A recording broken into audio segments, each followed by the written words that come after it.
Alicja bardzo lubi malować. Alicja nie bierze czarnej kredki w rękę. Kojarzy się z bezsilnością.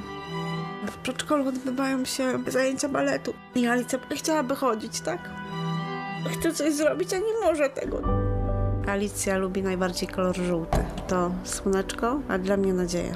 Wysyłając SMS o treści pomoc pod numer 7531 pomagasz podopiecznym Fundacji Polsat.